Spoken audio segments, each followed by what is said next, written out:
আমরা পেয়ে গেছি শ্রুতিছন্দের পরবর্তী প্রজন্ম, নবীন প্রজন্ম, মানে এদের উৎসাহ সাংঘাতিক। যেদিন থেকে সাজানো গোছানো চলছে সমস্ত কিছুতে, এই যে সাজানো গোছানো দেখছেন, ভেতরেও দেখবেন। এই ওই তো একটা আলাপ করিয়ে দিই।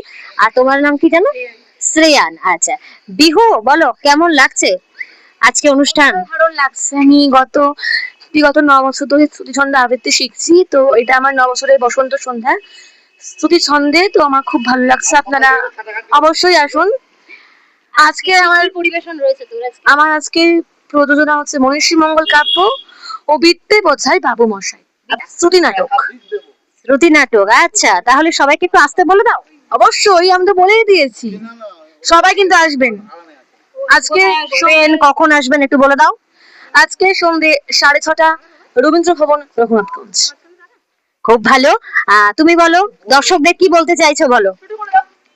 আমার আজকে দুটো নিবেদন আছে, যেটা হচ্ছে আমার মনীষী মঙ্গল কাব্য এবং আমার একক আবৃত্তি আদর্শ ছেলে। আপনারা সবাই আসবেন এবং এখানে আমার থেকে খুবই ভালো লাগছে।